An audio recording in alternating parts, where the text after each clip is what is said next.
kita ngomongin pemilihan presiden. Dari tiga ini siapa yang menang? Terus Mas Andi mungkin yang sudah apa Pak RT ya? Pak RT. Birokrasi yang terbawah. Birokrasi. Pak RT apa? Perlu dipersenjatai. Persenjataan hanya sebatas bambu runcing, keris, tombak, jampi-jampi selesai. Yang penting jimatnya nggak kecantol di pagar. Kan itu. Ngopi. Ngopi. Seruput. Alhamdulillah. Oke, assalamualaikum warahmatullahi wabarakatuh. Jumpa lagi bersama kita di sini ya.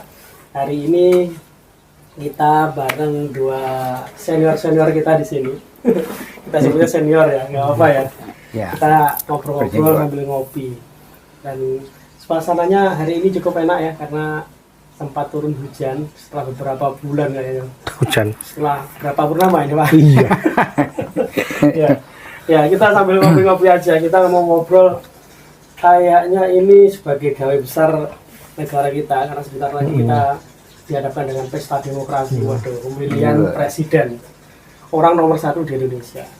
Menurut para senior ini, kita langsung saja dah, nggak sabar belit-belit. Kita sapa langsung. Assalamualaikum, selamat siang Pak. Ya, Mbak Gabut. Ini kita sebut Mbak Gabut. Mbak Gabut. Dari sate Mbak Gabut. Iya. Nah, di sebelah sini bisa perkenalan diri. Ya, saya Mas Andi. Gitu aja. Andi aja. Orang yang penting di sini ya. Oke, kita langsung aja. Kita to the point langsung. Kalau kita ngomongin dari 3 kandidat, kita ngomongin pemilihan presiden. Dari tiga ini siapa yang menang? Kalau Mbak Gabut siapa yang menang? Iya, kalau saya gini, tiga-tiganya ini memang pejuang ya. Artinya kalau kita ngomong orang-orang petarung semua, baik itu Pak Anies Baswedan, terus ada juga Pak Prabowo Subianto, terus ada Pak Ganjar Pranowo. Ini kan kenapa saya bilang mereka ini pejuang? Karena beliaunya ini 3 orang kandidat yang mewakili Indonesia nantinya. Wah, ini pasti akan terpilih menjadi salah satunya menjadi presiden. Nah, terkait siapa yang menang, siapa yang kalah, iya nanti. Iya. Gak mau ngomong. Kalau saya juga sepakat toh 3 itu kan sudah pilihan. Ya toh.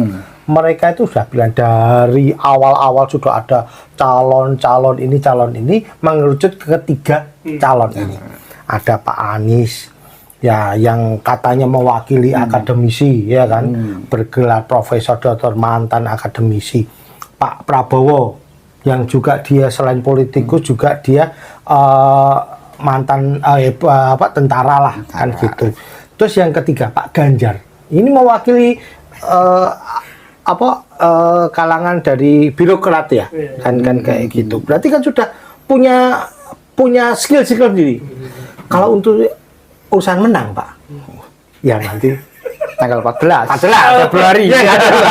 Masih Bang Dukun bisa prediksi ini ya? Iya. Kita lihat tadi ya, kita dari 2 ini untuk awalan sudah mulai terlihat ya. Mereka sudah menyampaikan bahwa ada background masing-masing. Yang satunya dari akademisi, yang kedua memang dari yang berseragam. Yang ketiga ini dari birokrasi. Kalau kita bisa mereview dari beberapa debat yang sudah diselenggarakan KPU kemarin ya.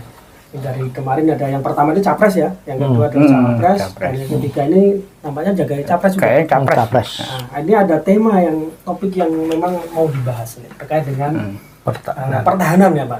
Pertahanan. Kalau dari masyarakat awam ya, mungkin masyarakat paling bawah nih, karena seperti kita ini ya, kita itu sebenarnya ya berlagak tahu tapi sebenarnya nggak tahu. Iya. Betul. Kita bisa menerka-nerka. Coba kalau Mbak Gabut bisa sampaikan seperti apa?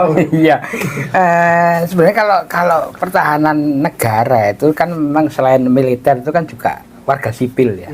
Seperti saya yang biasa jadi tukang sate. Terus Mas Andi mungkin yang sudah apa Pak RT ya? Pak RT. Birokrasi yang terbawah. Birokrasi yang Itu terbawah. bisa cari. Birokrasi terbawah. Nah, kalau kita ngomong pertahanan itu kan bukan hanya yang berseragam, artinya TNI Polri, tapi juga warga sipil. Seperti saya itu kan kadang-kadang awam lihat perkembangan politik dan sebagainya. Paling ya lihat di Google, misalnya lihat di Facebook, medsos dan sebagainya. Nah, kadang-kadang saya juga heran, ini benar atau salah, hoak atau memang faktanya seperti itu. Nah, ini yang kadang-kadang justru hancurnya negara ini dari berita-berita hoak ini. Begitu. Kalau saya sih. Jadi dari menurut Bang Gabus sendiri bukan aja sistem pertahanan itu yang bawa senjata, gitu ya? Iya. Bawa senjata, tapi pertahanan yang sekarang ini lebih masif lagi karena ada dunia digital, seperti itu kan ya? Iya, betul. Itu yang biasa muncul ya berita-berita bohong. Itu bisa kadang dalam tanda kutip apakah memang dimunculkan atau memang sengaja muncul. Nah, itu juga menjadi bagian dari pertahanan ini mungkin. Biasanya itu muncul itu 5 tahun sekali, Mas. Pasti akan muncul itu 5 tahun itu. Ada ritme itu. Periodisasi. Ya, periodisasi. Jadi memang saat ini memang posisi rawan banget dengan berita-berita hoak yang satu menyalahkan kelompok yang lain menyalahkan yang lainnya juga. Apalagi di sini ada 3 kandidat paslon. Sama-sama, saya yakin mereka pun juga tidak terlepas dari dunia itu gitu loh. Selain mungkin memang ada sengaja yang membuat berita hoak gitu. Kalau dari Mas Andi sendiri sebagai PLT apa perlu dipersenjatai? Ya kita bahas Ya kalau saya melihatnya sebagai awam ya, pertahanan itu kan ya untuk mempertahankan diri kan gitu. Kalau dari dulu memang kalau mengerucut ke Mas Wawan tadi kita mengacu ke modernisasi karena untuk pertahanan diri itu nggak melulu hanya dipersenjatai juga kan gitu. Kalau dulu mbah-mbah kita persenjataan hanya sebatas bambu runcing, keris, tombak, jampi-jampi selesai. Yang penting jimatnya nggak kecantol pager. Kan itu selesai kan gitu. Dan apalagi juga pertahanan kita memang sudah diakui dengan perang gerilya kan gitu. Cuma dengan sekarang era sekarang kayak gini memang yang perlu dipertahankan dan dipersenjatai sebenarnya adalah warga kan gitu, karena itu tadi warga kita rawan diadu domba. Iya kan? Terbukti waktu zaman Belanda, ya kan? Hanya dengan roti aja kita udah apalagi sekarang. Sekarang ini bisa jadi dengan ini pertahanan itu di pertahanan negara kita dipecah belah dengan adu domba, apalagi periode 5 tahun dengan saudara kita sendiri atau bahkan kalau menjelang dia bisa jadi sak keluarga bisa jadi cerah. Background yang kemarin ya kan gitu. Kalau melihat dari tadi sudah menyebutkan warga perlu dipersenjatai, perlu lebih diperketat mungkin pertahanannya. Itu lebih spesifik apa sih yang perlu diperlukan bagi warga itu seperti apa? Apakah perlu senjata golok atau memang bisa atau gimana? Shotgun. Atau apa Ya kalau persenjataan nggak seperti kayak gitulah. Kalau persenjataan kan nanti background ke belakang lagi. Rakyat dipersenjatain nggak gitu. Cuma rakyat itu sekarang dibekali atau dipersenjatai dengan yaitu tadi dengan ilmu, edukasi kan gitu. Teman-teman. Nah, ini bukan senjata bukan senjata aja buat senjata airsoft gun. Enggak, Mas. Jadi seperti itu. Jadi edukasi. Jadi edukasi bisa memilah terutama emak-emak kan gitu. Terutama juga netizen yang muda-muda kan gitu. Ojo sekarang dengan berita langsung share berita dengan ini berita ini. Karena apa? Ya itu tadi periodisasi 5 tahunan itu rawan sekali kayak gitu itu. Jadi kita bisa simpulkan bahwa perang yang bermunculan itu bukan perang fisik ya. Ini perang dunia digital yang saat ini masif begitu ya. Dan itu juga saya kira ini mengapa saya ngomong itu pertahanan juga karena apa? Tidak hanya periodisasi 5 tahunan. Mungkin berkaitan dengan apa ekonomi dengan apa-apa itu juga nanti bisa jadi apa ya senjata untuk memerangi warga kita kan gitu loh. Apa ya bahasane kok nek pane masalah ekonomi. Ditembak masalah ekonomi des oleh negara lain dengan tujuan. Apalagi di Indonesia ini sebagai kita masih minim yang produksi. Konsumsi sing akeh kan. Itu loh. Salah satunya yang kita bisa lihat adalah makanan pokok kita adalah beras kan. Nah, beras kita saja kita ambil dari negara lain. Kita bisa melihat sendiri bagaimana kondisi saat ini ya seperti itu. Tapi kalau melihat anggaran pertahanan, saya mau lihat terpaan nih. Bocorannya adalah tahun 2020 ini 321,4 triliun. Itu yang 2023. 2023. Terus 2024 ini rencana atau sudah ini masih rencana. Jadi, rencana ya. Ada 387,24 triliun ya. Berarti, atau naik 65,83 triliun. Ini pantaskah atau memang sudah realistiskah seperti ini, Pak? Kalau saya ngomong mungkin angka segitu kalau jadikan sate jamur itu bisa dijajar mulai dari Papua sampai ke Aceh. Jadi ada pemerataan ekonomi, ada budaya jamur, ada sate jamur. Iya. Nah, artinya kan gini, kalau kita ngomong senjata, kalau kita ngomong ini saya orang bodoh ya, artinya orang awam yang tidak tahu dengan teknologi istilahnya persenjataan dan sebagainya.